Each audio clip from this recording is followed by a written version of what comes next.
Wednesday afternoon, 2 to 4 o'clock time for Sports4CLE. Thanks for joining us. Browns are on their way to Jacksonville for the first preseason game Friday night against Jaguars. Yesterday at that special owners meeting to approve the sale of the Broncos in Minneapolis, Roger Goodell was asked questions about the Deshaun Watson appeal of that 6-game suspension by Sue Robinson. Here is Goodell on what the NFL is thinking. As part of the CBA, the two parties had that right. Either party could certainly challenge and appeal that, and that was something that we thought was our right to do, as well as the NFLPA, so we decided it was the right thing to do. Why go back to seeking the full year suspension? Because we've seen the evidence. She was very clear about the evidence. She reinforced the evidence. That there was multiple violations here, and they were egregious, and it was predatory behavior. Those are things that we felt, we always felt were really important for us to address in a way that's responsible. And again, Goodell reiterated a follow-up question that they view it as 4 instances of violating the league's personal conduct, not just one. On ESPN's KJM, Keyshawn Johnson and Max Kellerman about the factors and pressures that Goodell is kind of feeling relative to the other owners in the NFL. The other owners are not happy with the Browns. They completely blew up the market for quarterbacks and reset it with guys like Lamar Jackson coming up and everything. They did it in a way that gets Deshaun out of paying money as a result of fine that, you know, missing games in the first year that he would otherwise pay. And I think you're right, Key. I think there's going to be some political will among the other owners to punish the Browns right now. And that could very well keep them out a year. You know, it's almost like in basketball, Jay, when you try to argue with me, not argue with me, but have a conversation with me. Have a conversation with me about Rudy Gobert versus Kevin Durant in the market, and this is the change and blah, blah, blah. Rudy Gobert doesn't play the same position as Kevin Durant, right? But they changed the marketplace based on the trade from Utah to Minnesota. Minnesota changed it. This is the same thing with Deshaun Watson. Although he plays quarterback, he has essentially changed the market for certain positions in the NFL, not just quarterback, because of the way the contract is structured, all of those sort of things. So I'm sure other owners are looking at it not just from a quarterback perspective, but just from a league perspective on how you reward a contract in the structure and the language and the way his is put together, that others that come behind him, no matter what position, is going to look at that and say, well, I need this, I need that, this is the way I need it, and it creates problems for everybody. And with that, let's welcome in Jeff Phelps, 92.3 The Fan, as well as halftime and post-game shows, Browns Radio Network. So, Jeff, are you buying it? Do you think the other owners are upset? And what Keyshawn's getting at there is the guaranteed part of the contract, which was not in the NFL realm of contracts until the Deshaun Watson contract. I can't imagine they're real happy, Dave, right? I mean, how do rich guys get rich? By taking care of their money. I would assume they're a little unhappy with the Browns, but now all of a sudden you have other contracts out there, the Kyler Murray contracts out there, Lamar Jackson probably on the way. So, yeah, but I don't know that plays into extra punishment when it comes to Deshaun Watson. I don't know that the two balance out. Maybe they do. You know, maybe the other owners really want to, you know, are sending a message through Goodell. We want to punish you so you can't play this guy for a year. We'll see if that happens, because that's kind of what Roger was insinuating, is that this thing goes for a year. Now, whether that happens or not, who knows? But he sounds tough. If it doesn't get a year with Peter Harvey, let's say it's 8 games, 10 games, 12 games, all right, the NFL can always come back and say, we went through the process just like we negotiated in the CBA. This is what it came up with. Obviously, we wanted more. They look tough, yet they get a bigger suspension. So I'm sure, bottom line, yes, the other owners aren't pleased, but I don't know how big of an impact that has in this. The other part of that is the NFL hasn't ever really seemed to care what the Players Association, you know, any pushback. They just don't. They don't care what it looks like to the union. You know, I think the mindset is, we're the owners, you're the union, your guys kind of work for us. Well, and they do ultimately. If you want to play football at the highest level, that's where you have to play it. And excuse me, that's clear. But what? Okay, so we're having a little bit of audio issues with Jeff. We'll try to get those straightened out. You back with us, Jeff? All right, yep. How about now, Dave? There we go. There we go. So go ahead, finish up. You hit these buttons, you never know what you're going to get. Yeah, they're not crazy about, I'm sure, pacifying the NFLPA. Ultimately, you have to have your workforce. But if the guys playing football want to play football, where can you make money doing that? Only in the NFL, really. So, but they've agreed to this. The players said they wouldn't appeal, and now we'll see where this goes. But appeasing the Players Association, I'm sure, is not at the top of their list. All right, so Pro Football Talk tweets this out, that it is definitely now in play that Watson will be suspended immediately and indefinitely for at least a season, which would mean he would miss Friday night's preseason opener against the Jaguars. Mary Kay also tweets this out, hearing that the Browns would like to play Deshaun Watson some against the Jaguars Friday night, first preseason game. They can't do that if he's suspended indefinitely and immediately. What do you think? How do you think the quarterback reps, if you will, who do they need to see play with that first-team offense, do you think? I think they need to see Brissett and Watson. And how does that mix happen? I don't know. You run the risk either way, Dave. You don't want either one of those guys hurt. If Watson gets hurt, well, all right. If he can heal up in 4 or 5 games, great, because he could be back for, game number 7. I doubt that. I would assume the suspension is going to be longer. And you definitely want to see Jacoby Brissett. But what if Jacoby Brissett gets hurt? Then what do you do? So I'm half tempted to not play either guy, but I'm also tempted to play both guys. I think it's a tough spot for Kevin Stefanski here. As long as the guys don't get hurt, he's fine. If a guy gets hurt, he's in big trouble. And I don't mean anybody's going to yell at him. The ownership's not going to scream at him for playing somebody. But I think as a team, I think they'd be in trouble because what do you do without Brissett right now? You got to trade for Garoppolo. You don't really have any other choice. What if Watson gets hurt? Well, then you better hope that Brissett is really good. And then you've got a problem with Watson. So it's a tough call by Kevin Stefanski. He can justify it either way, Dave, but it depends on how he wants to go about it. Yeah, it is. And he's got to also get ready.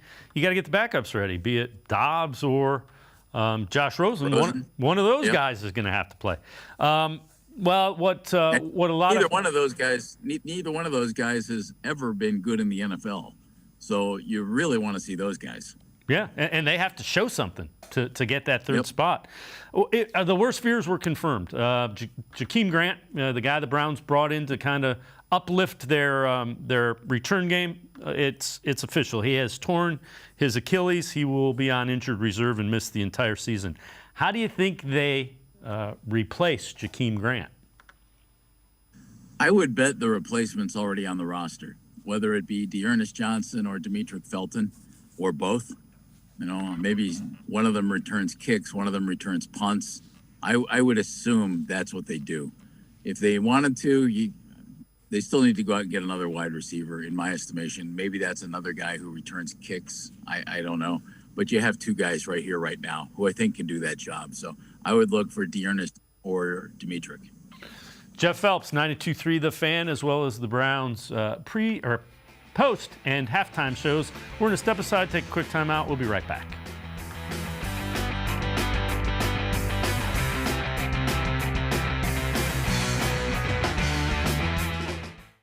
Come back to go forward. Back to learning new things. Back to pursuing your dreams. Tri-C has flexible learning options to fit your life. And every year, more than 1,000 local companies provide Tri-C students with real-world learning. The right education can boost your lifetime earning power by hundreds of thousands of dollars. Start now with a college education you can afford. Tri-C, where futures begin.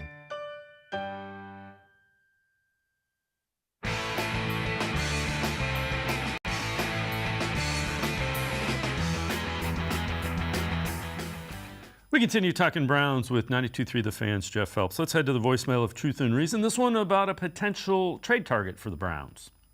Hello there. This is Aaron Harper calling again, Los Angeles Browns fan. But anyways, I'm not sure if you guys have heard today, but Roquan Smith of the Chicago Bears has requested a trade out of Chicago. From what I'm seeing is that reasons being is simply because of contract negotiations and just not being able to fit in the current new regime that they have over there in Chicago. So with that being said, you know, as a lot of us know, the linebacker position on our team, it's definitely not a weakness, but it's definitely not our strongest point. You know, obviously we have JOK, Jeremiah Owusu-Karamoah, you know, as well as we still have Sione Takitaki, as well as Jacob Phillips. But if we were to fortify that with someone with the caliber of Roquan Smith, our team is already incredibly talented. But I think with the acquisition of Roquan Smith, that would certainly make our linebacking core all of that much more formidable than what it already is. We're already a top 5 defense. That could put us pretty much in the top 2 if you were to ask me. But anyway, that's all. I just wanted to see what you guys thought about that. Well, have a great day, and as always, go Browns. Appreciate all of the voicemails. Jeff, what do you think? Roquan Smith, do you think he fits into what the Browns want to do defensively? I think the Browns want to spend their money on defense, on defensive ends and defensive backs. And because of that, Dave, I'd certainly make a phone call, see what it might cost you to make the acquisition, and then maybe check out and see what it would cost you to sign a longer contract. But I don't know that linebacker is a real position that they're really keyed up about spending a lot of money on. Yeah, I would tend to agree. It's pretty clear, you know, the edge and then the back half. You just look what they've done. All right, Dan Orlovsky from ESPN puts this out via Twitter relative to the Browns and Jimmy Garoppolo. Browns shouldn't sign Jimmy Garoppolo. They had their version in Baker Mayfield and moved on. I don't, Jeff, I get the thought. I don't know that I would equate Jimmy Garoppolo to Baker Mayfield. I guess similar but different. I prefer Jimmy, and I think, Dave, he's a little different kind of quarterback. Maybe he's a bigger guy. I think he's a better passer, and we'll see. You know, Baker could have a great year in Carolina, but he's got to string some years together. I agree with Orlovsky, except for one thing. If we find out for sure that Deshaun Watson is gone for 12 games or an entire season, well, why wouldn't you go get Jimmy Garoppolo? That changes the narrative here quite a bit.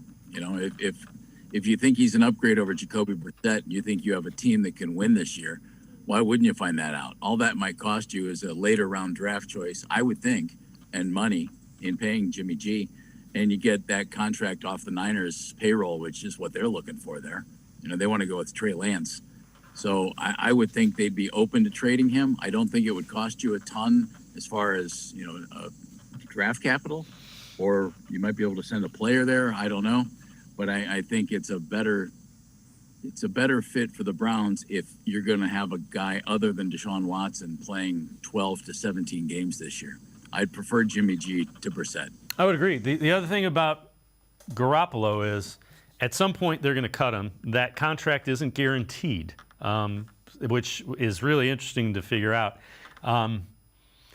I can't imagine there's, unless he finds a place that's willing to extend him and give him a long-term deal, if it's strictly a 1 year, you know, let's get to the place that I can show I'm healthy and do the best, the Browns have to be a pretty good fit for him for 1 year.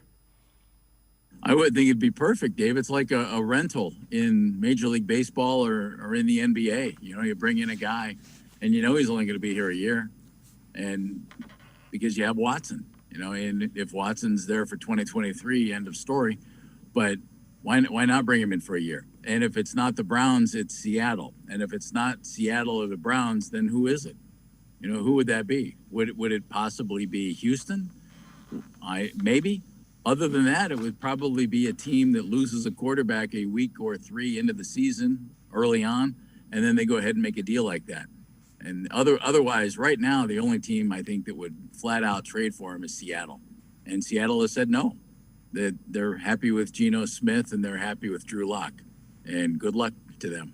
Yeah, with that. We have seen quarterback play like they're going to get, and it is not a whole lot of fun to watch. So Kareem Hunt, made it clear he would like to be paid or would like to be traded. Didn't participate in drills, then came back and participated in drills. What are your thoughts just about the whole Kareem Hunt situation? I get a guy wanting to make as much money as he can. Heck, you and I do. Yeah. What happens if you sit out work? Yeah, good point. What happens if you? Yeah. Yeah, that's same with me. I don't think that was the best idea for Kareem. I really don't.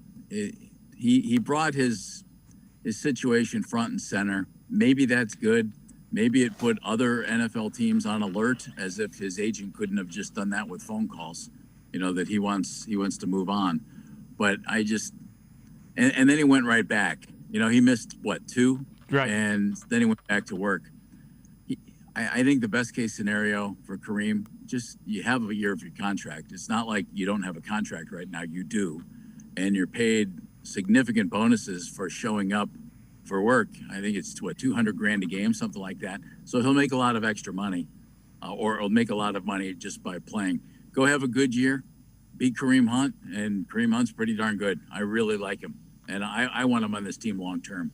But remember what the Browns did with David Njoku. He requested a trade, Dave, and they said, no, we're not going to do that. And then his contract expired, and they signed him in the offseason to a nice contract. Now, David plays a different position, as a tight end in Kevin Stefanski's offense, and they chose him over Austin Hooper as they let Hooper go. So a little more of a need, I think, for Njoku than there was is for Kareem Hunt, because you have Nick Chubb. They brought back Dearness Johnson, and they drafted Jerome Ford. So they're basically, I would think, Dave, kind of, priming the pump for next year when Kareem may not be here. That said, they could, if there's an issue here, they could trade him. I just don't see them giving him an extension this year. I would think that they would want to see Kareem play this year, see where it goes, see what the other guys do, and then worry about it later. Yeah. Either in signing him or in letting him walk. And when he's healthy, he has been a really valuable guy close to the goal line. The quote-unquote red zone. He's a threat. So go do that. And Dave, he's just really good. He's a really good running back. And I want him on this team this year, next year, and the year after that. But we both know that running back is like the disposable lighter of the National Football League. When it's worn out, you just throw it away. Mm-hmm. And unfortunately, I think that's terrible, but I think it's also a reality. And you see that happen with running backs all the time in the NFL. Le'Veon Bell wanted the big money, and Le'Veon might have ruined it for everybody. Because remember, he sat out and everything else.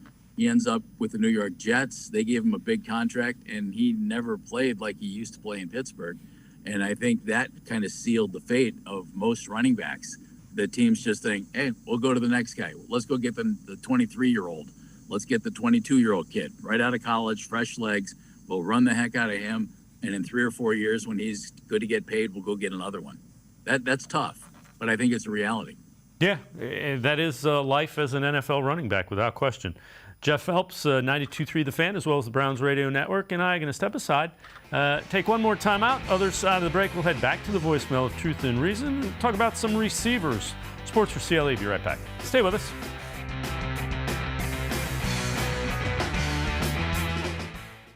The Ohio Lottery Partners in Education program recognizes role model students and teachers from across Ohio. Nominations can now be done completely online. To nominate a deserving teacher or student, go to OhioLottery.com. In the About section, find Partners in Education. There you will find links to the nomination forms. Students kindergarten through 12th grade can be academic all-stars. Teachers can be honored as a Teacher of the Month. The Ohio Lottery Partners in Education, where stars shine.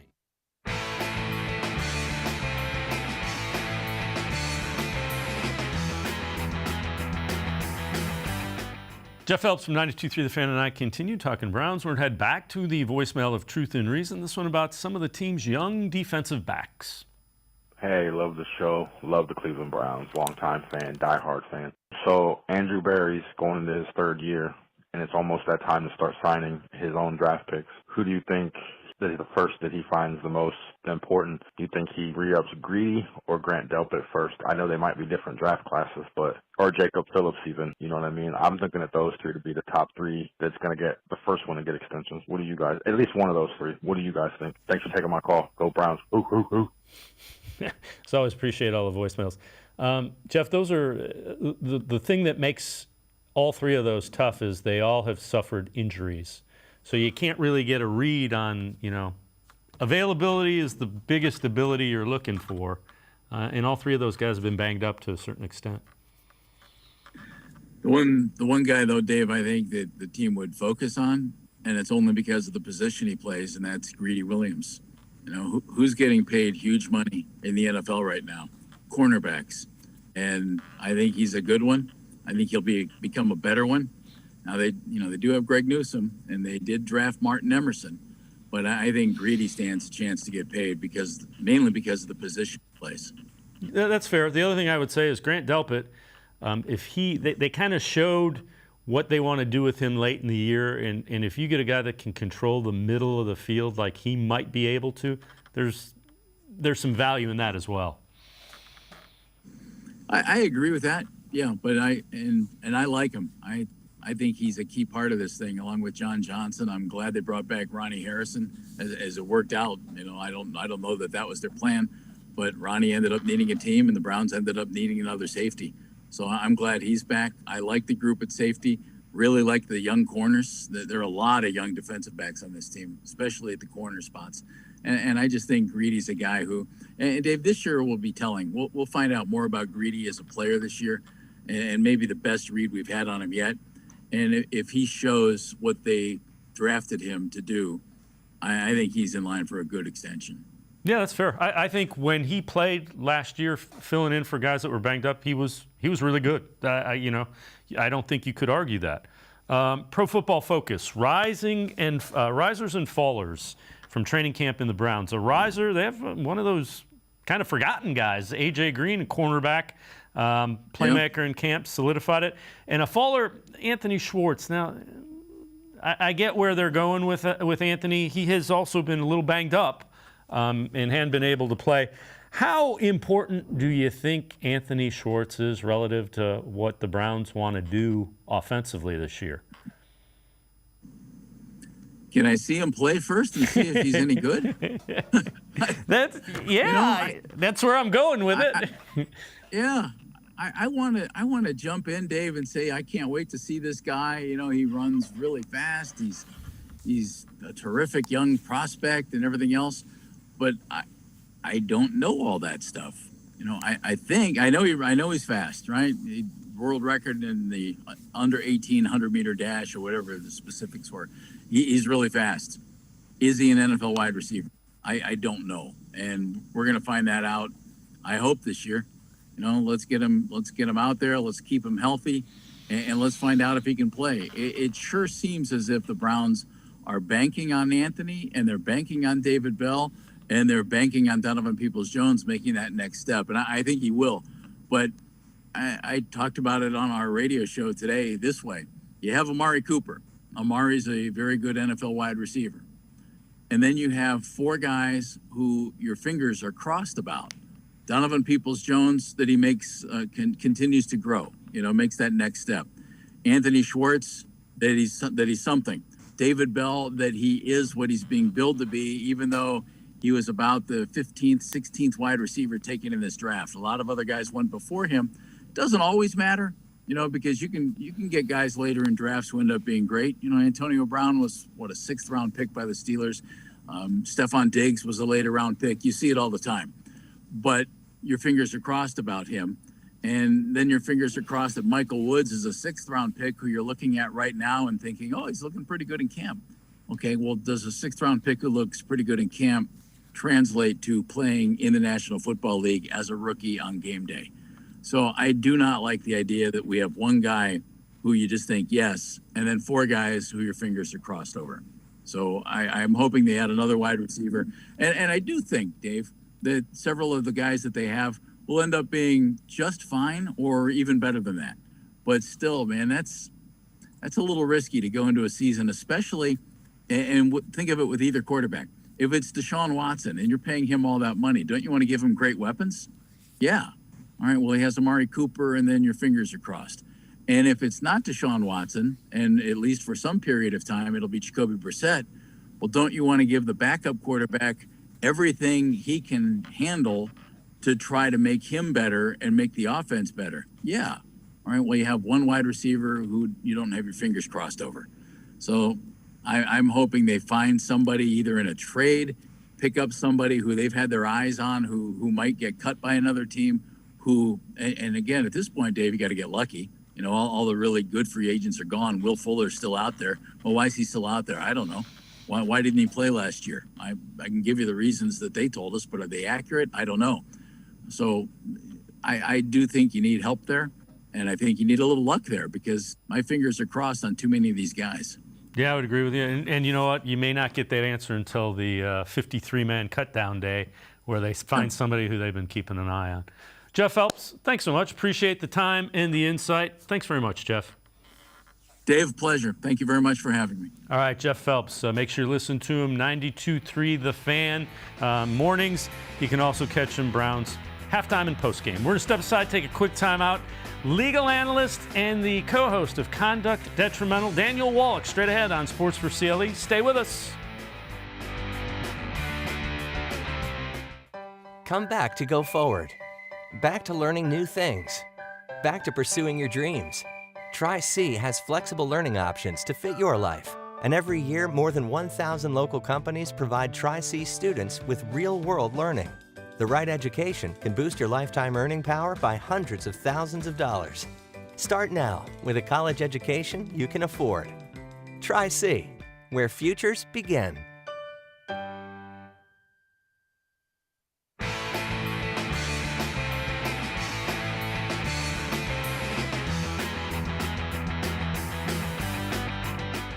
Welcome back to Sports4CLE. Time to turn our attention more to the Deshaun Watson situation. Let's welcome in Daniel Wallach, legal analyst, also co-host of Conduct Detrimental.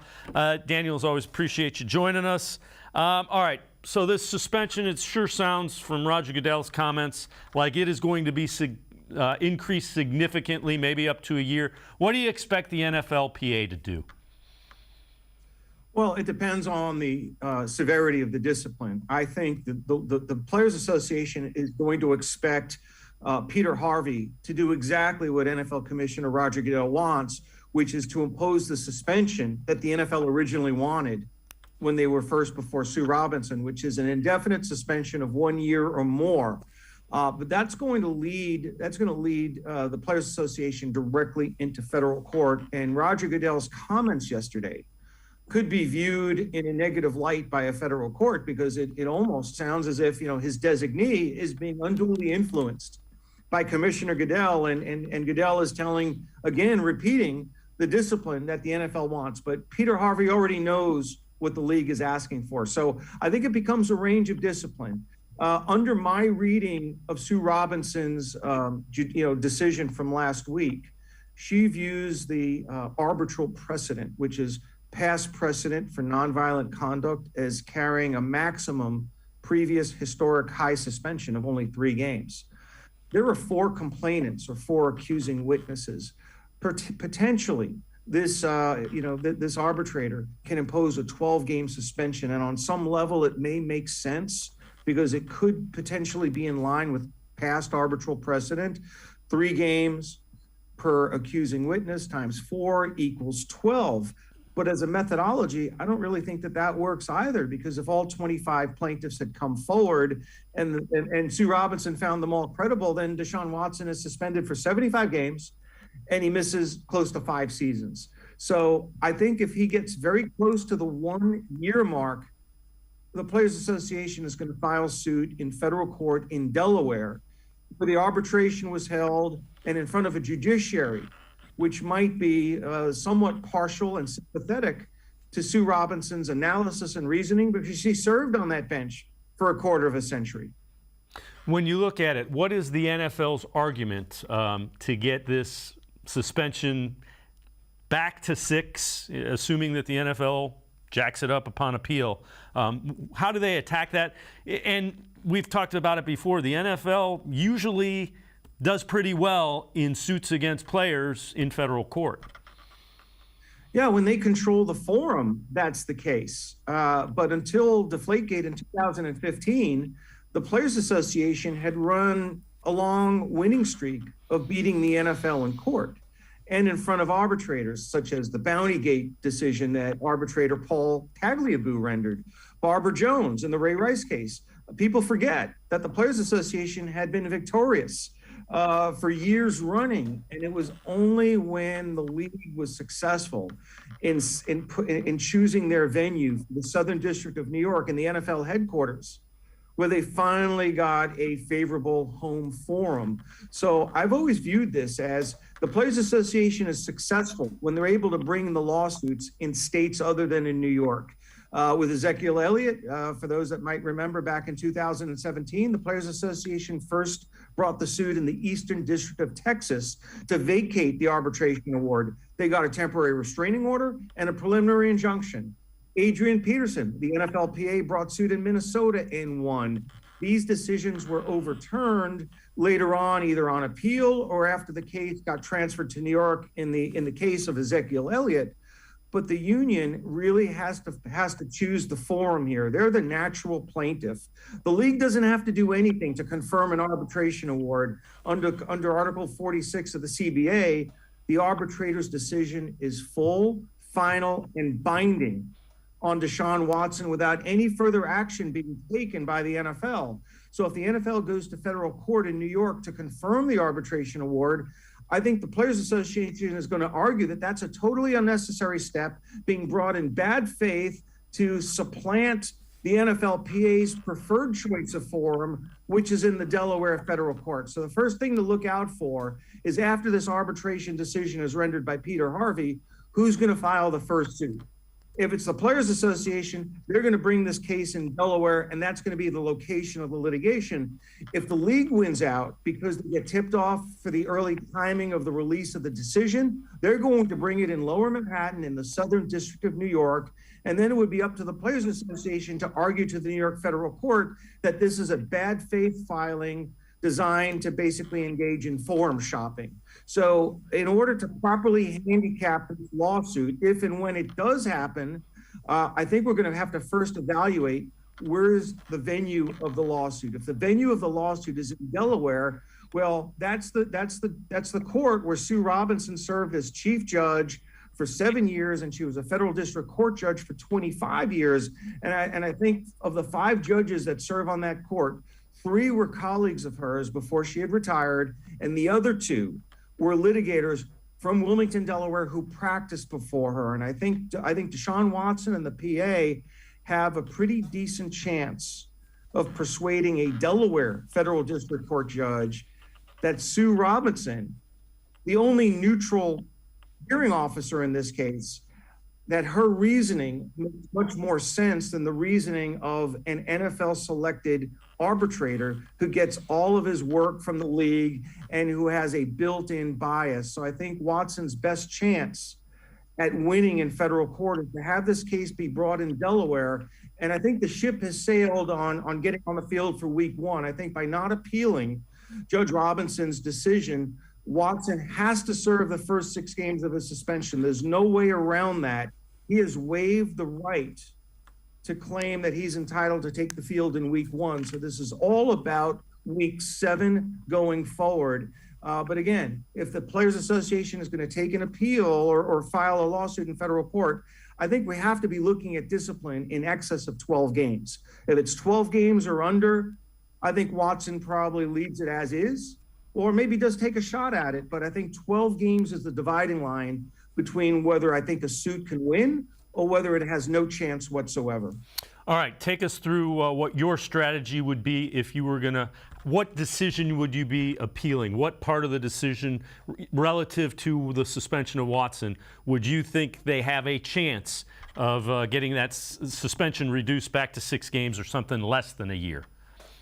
Well, I would choose 2 lines of attack. Again, we have to wait for this written decision from arbitrator Peter Harvey. He may have other aspects of the decision that can be challenged in federal court. But as I anticipate this playing out, I see two potential lines of attack. Number one is the issue of fair notice. And this was an issue that Judge Robinson outlined in her August 1st ruling, that the NFL is trying to discipline players for nonviolent conduct the same way that they're disciplining players for quote unquote violent conduct. And this became an issue when Ray Rice first got suspended. The league was hamstrung by the law of the shop, and that prior arbitral precedent limited the league to 2-game suspensions for violations of the personal conduct policy. So the league had to amend the policy, and they gave fair notice to the players of the severity of the discipline if they engaged in the prohibited conduct.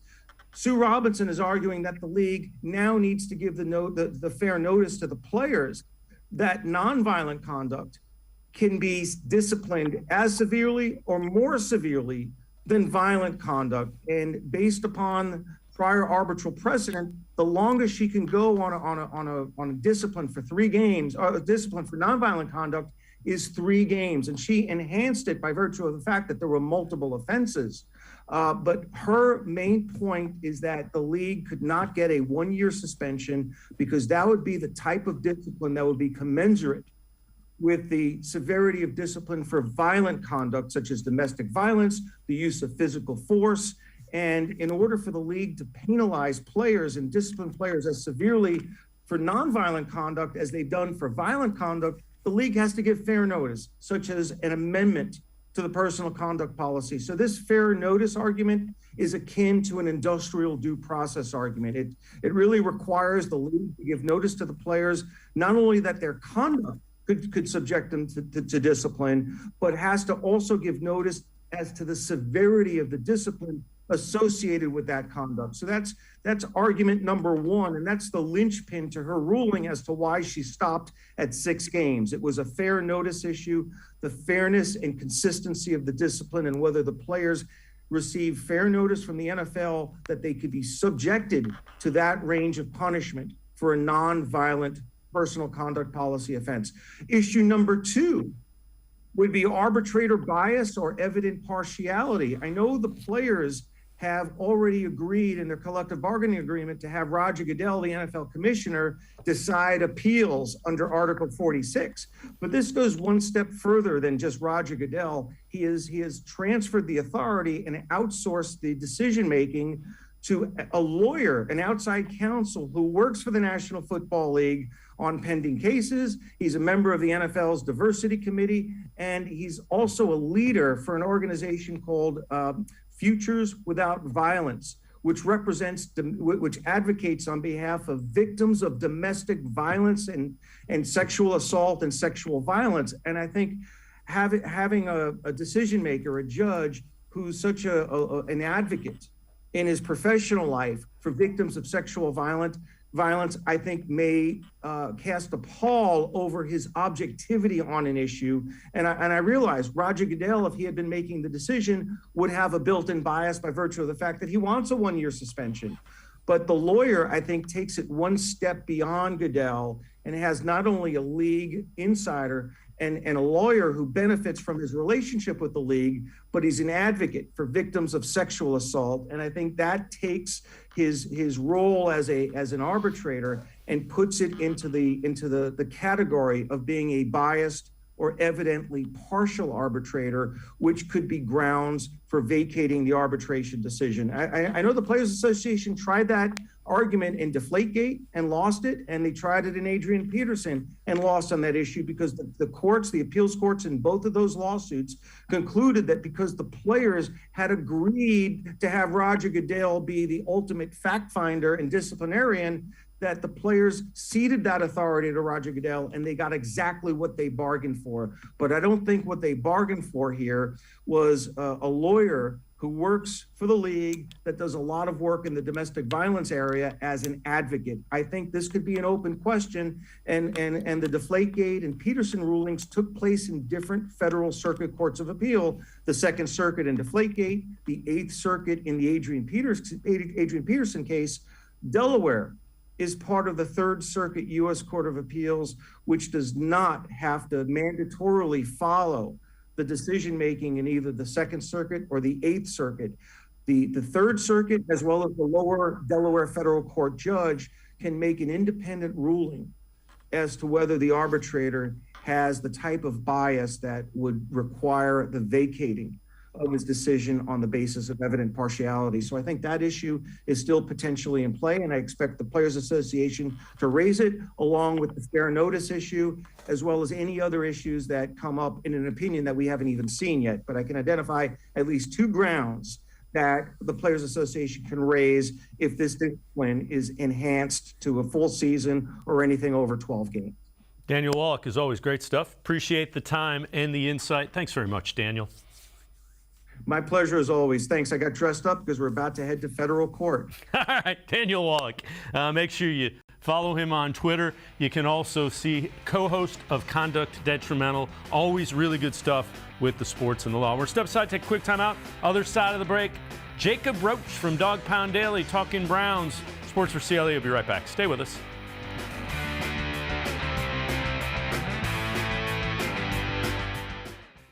The Ohio Lottery Partners in Education program recognizes role model students and teachers from across Ohio. Nominations can now be done completely online. To nominate a deserving teacher or student, go to ohiolottery.com. In the About section, find Partners in Education. There you will find links to the nomination forms. Students kindergarten through 12th grade can be academic all-stars. Teachers can be honored as a Teacher of the Month. The Ohio Lottery Partners in Education, where stars shine.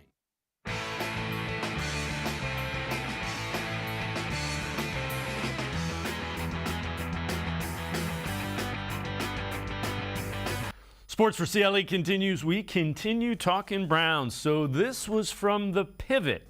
Bengals wide receivers were asked who was on their Mount Rushmore of defensive backs in the NFL. Here's their answer. Give me a Mount Rushmore. You don't got to go 1 through 5. No order, but just give me some guys. Ooh, Mount Rushmore DBs. When you walking out there to play them, you know they're going to go give you all hell. I just give you one. Denzel Ward off dunk. I think that's for all 3 of us. You know what I'm saying? Not just because Cleveland talked the most shit, but just because, you know what I'm saying, Denzel Ward did his thing. You know what I'm saying? Same for Greg Newsom. I don't think he elite, but he definitely, they all just talk crazy. So it ain't somebody we circling. It's, yeah, we see them. Tighten up for. Ain't even that. It's just no. It's game time when we see him. It ain't no crunch up game. It's on site. Like, yeah. It's that. It's just on site when we see him. That's it. All right. Again, the Browns are on the Mount Rushmore of Bengals wide receivers. Denzel Ward saw that. Here's his answer to that on social media. Definitely concerns me a little bit, you know what I mean? But, you know, I pack that thing too. So you come around this way, you will get caught. Perrine is the running back. Fake it to him. Burrow has a target in sight, and it's stolen. It's stolen by Denzel Ward, who cuts back at the 40, and he may be going the distance. A full 100 yards to glory.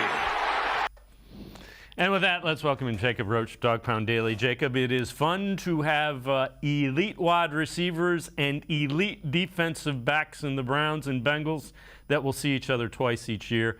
It should be fun on the field.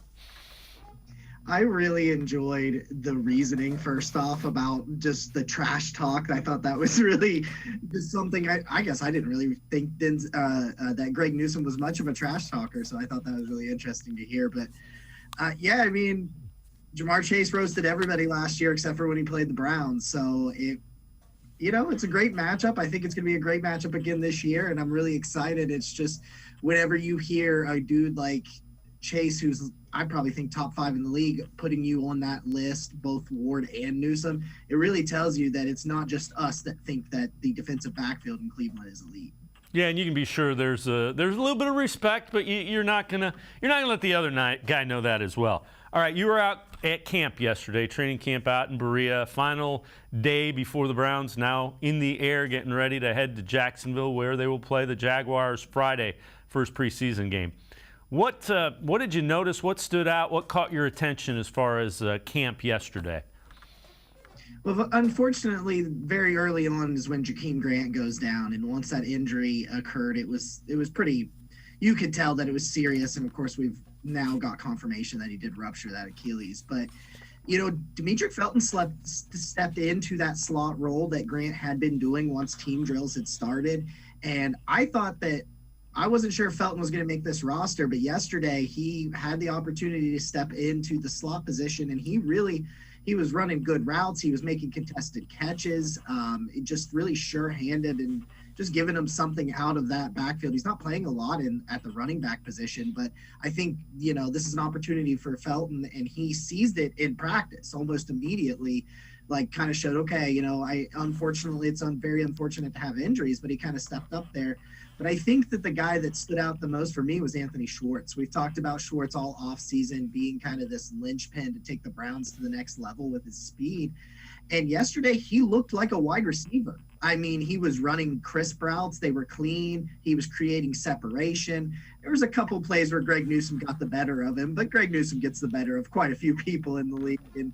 But sure-handed, plenty of, catch radius, we talked about it last year that we weren't even really sure Anthony Schwartz was ready to be a wide receiver, that, he just hadn't been developed. But yesterday he looked like a wide receiver, and he was just, he's building that. Brissett was on a little bit yesterday, had some really good passes, and it was really exciting because the guys I wanted to see step up, like Felton and Schwartz and these guys that are getting these opportunities with the other injuries and things like that, they really stepped up yesterday.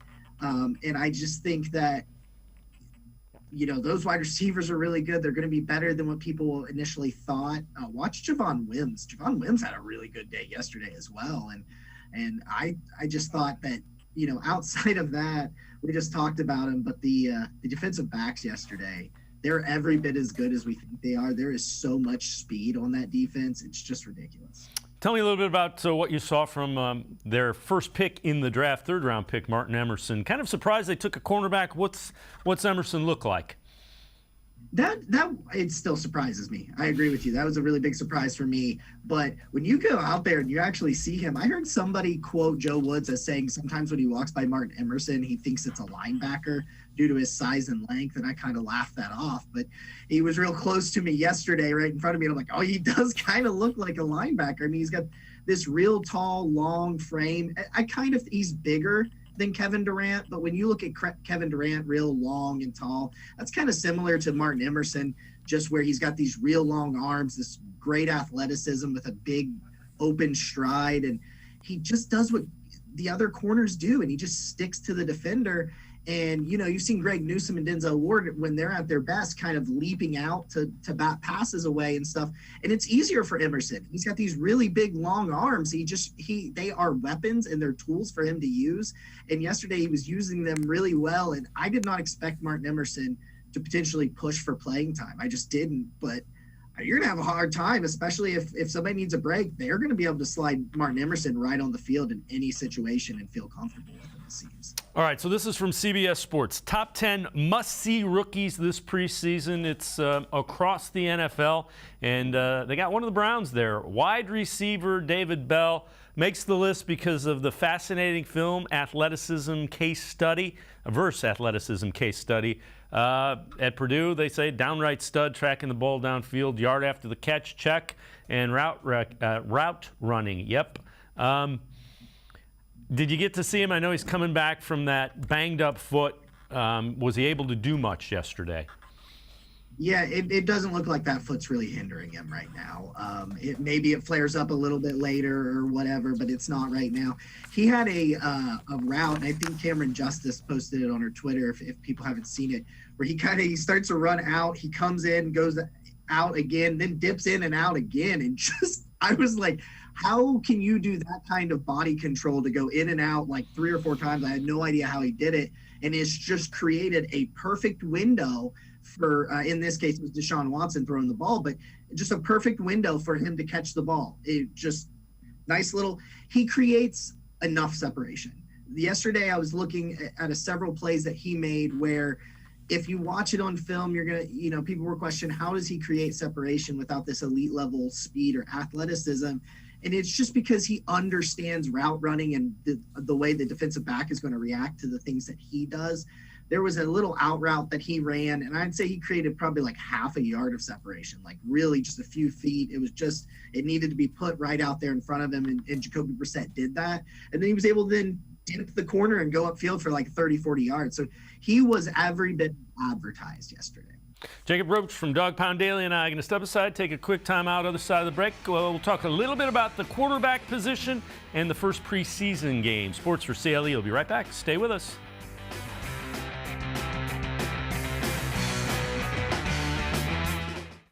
Come back to go forward. Back to learning new things. Back to pursuing your dreams. Tri-C has flexible learning options to fit your life. And every year, more than 1,000 local companies provide Tri-C students with real-world learning. The right education can boost your lifetime earning power by hundreds of thousands of dollars. Start now with a college education you can afford. Tri-C, where futures begin.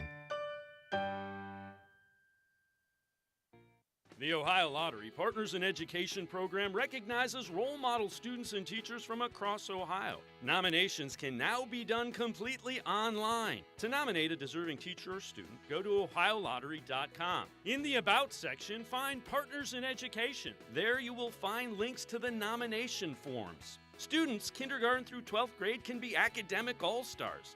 Teachers can be honored as a Teacher of the Month. The Ohio Lottery Partners in Education, where stars shine. The Greater Cleveland Sports Hall of Fame celebrates the star athletes and notable sports figures who were born or have made their home in Greater Cleveland. It tells the story of discipline, commitment, perseverance, sportsmanship, and excellence in achievement. It encourages and inspires those who believe in sport and its direct impact on the well-being of our community. Go to clevelandsportshall.com or follow us on Twitter at GCLE Sports HOF for more details.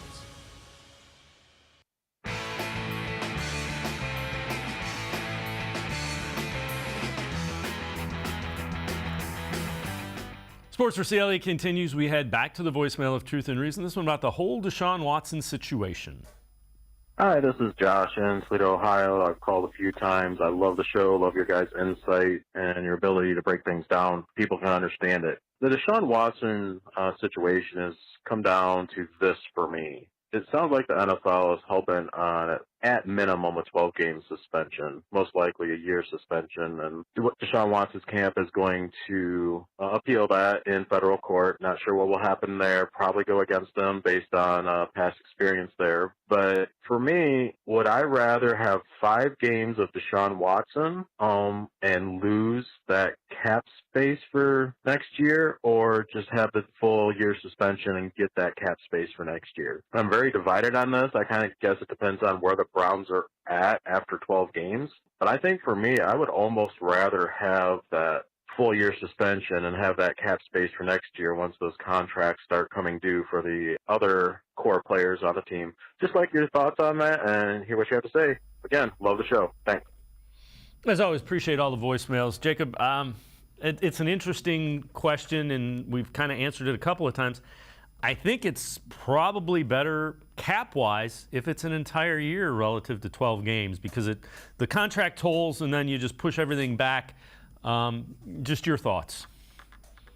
I'm not too, I completely understand that. And from the cap side, it is better because it's going to push that down and you don't know if 5 games is going to make the difference to make the playoffs or a run this year. So I completely understand that side of it, but I'm not really worried about the cap side with Andrew Berry. I think he's kind of shown us these first 3 years that he understands the salary cap at a pretty high level and how to kind of use it and manipulate it to where it can work out for him. I just always think about what we used to do when we had some 3rd or 4th round rookie quarterback and we wanted them to go out the final 4 or 5 games to give us hope for the future. So from a football standpoint, I want him to play whenever he can play. I would rather have him come out, play 5 games, and show us what we truly have for the future and lead us into the offseason, especially because he could probably beat Pittsburgh at the end of the year, which would probably make it a little bit satisfying the way the year ends right there. But, yeah, from a cap standpoint, I understand that. But I honestly just would love successful, good-looking football to watch at the end of the year to carry us over for hope for 2023. So if I had a choice, I'd pick to see him play, whatever it means. All right, fair enough. The question then becomes, if it is a significant suspension, 12 games, 17 games, if it's more than half a season, do the Browns stick with Jacoby Brissett? Here's Chris Canty relative to a name that just keeps hanging out there, Jimmy Garoppolo. They should absolutely go after Jimmy Garoppolo if Deshaun Watson is suspended indefinitely. And guys, I don't know what Dan Orlovsky is smoking, because the Cleveland Browns moved on from Baker because they traded for Deshaun Watson, who's a top 10 quarterback by most accounts. That's a clear upgrade, but the reality is, based on what the quarterback room looks like for the Cleveland Browns right now, Jimmy Garoppolo represents a better talent than anybody else. Now, the only question becomes whether or not the margin between Jimmy G and the other quarterbacks the Browns have is worth the actual cost by the way of draft picks and by the way of salary in order to bring Jimmy G in. But in terms of him being a fit for what Stefanski, it's a very comparable scheme to what Kyle Shanahan runs out there with the San Francisco 49ers. West Coast offense passing concepts married with inside-outside zone running game, a lot of play action. And last year, Jimmy Garoppolo led the National Football League in yards per attempt on play action passing. So it seems like it would be a great fit. And I think that's something that the Cleveland Browns should absolutely explore if Deshaun Watson is suspended for even longer. And again, a couple things about that. So Jimmy Garoppolo's contract, the 20-whatever million, is not guaranteed. That has two issues. So you've heard 49ers made it clear. It's Trey Lance's team. Jimmy Garoppolo will likely be released at some point. It won't cost any against the cap for the 49ers. They're not in the same situation the Browns were. I think the Browns probably wait, and if he gets released, it's a one-year marriage of convenience, and the Browns have to look awfully appealing to Jimmy Garoppolo, who's trying to earn a huge contract somewhere, not in Cleveland, because they have Deshaun Watson waiting. Yeah, I think it's an absolute win-win for both parties if he gets released. I was talking to somebody the other day about it, and I said, if that number for Garoppolo is under $10 million in any way, shape, or form, you should jump on it. I know that the 49ers have given teams permission to talk to him about a new contract, restructure, if there was to be a trade. So I'd even have that conversation right now once the suspension is handed out. I mean, we talked about it last year that we had a bunch of wide receivers schemed open, and Baker in his current condition just was not able to get it done. Well, like you said, this is the same general concepts with Jimmy G's offense that he was running with Shanahan in San Francisco, and what Kevin Stefanski's going to run here. I would be all over it. I mean, he is a game manager. He's a better game manager than Jacoby Brissett. He's a game manager that's been to a Super Bowl. So I think you can surround him with similar level talent that the 49ers had overall when they went to the Super Bowl. And I'm rolling the dice on a guy like that, I think. Yeah, I'm with you. And again, keep in mind, game manager isn't necessarily a bad thing if you have enough talent around him, and I think the Browns do. Let's head back to the voicemail of Truth and Reason. This relative to a story we had yesterday, the logo that fans and players talked about being at midfield. This caller has an interesting idea. Hey, just saw your segment on the Browns players choosing the midfield logo. What about a throwback Jim Brown jersey right in the middle of the 50-yard line? I think that would be awesome. But, how do you vote for that anyways? But I think it would be great to see an old throwback jersey with Jim Brown's number 32. But that's just an old fan. So just wanted to give my opinion. Thank you. Appreciate it. You know what? I don't know. I'd put them in the end zone. Put a couple of the throwback numbers that have been historical here. Put them in the end zones. Yeah, kind of like on the other, like where it says Browns, put it on the either end. Yep. Oh, yeah, I love that idea. Yeah. I mean, Stefanski talks about history, right? Yep. What better way? I agree. All right, before I let you go, what do we need to see in this first preseason game Friday coming up against Jaguars that'll make you feel, all right, football-wise, things are headed in the right direction? Just two simple things for me. And the offense, I just don't want it to be super clunky. Like, it doesn't have to be in midseason form. We understand there's still, a month or so until the season begins. Just go out there and look like you know your assignments on offense and you're kind of going through the flow and you're getting, some of that confidence and that trust in each other, and just look like you are rounding into shape for the season, not a bunch of miscommunications or missed assignments because you don't understand the plays. We don't really want to be there at this point. We want to be understanding kind of the system, what we're going to do. And then just any defensive tackle, please just show me something. That's all I need. A pass rush or maybe some run stuffing from a defensive tackle. If I can get those two things on Friday, I can walk away pretty happy. Sounds good. Jacob Roach, as always, great stuff. Appreciate the time and the insight. Thanks very much, Jacob. Thanks, Dave. Appreciate it. All right, Jacob Roach, make sure you read him. Pages, Dawg Pound Daily. That's going to do it for this edition of Sports for CLE. We'll see you back here tomorrow at 4 o'clock. Have a great night, everybody. See you tomorrow on CLE.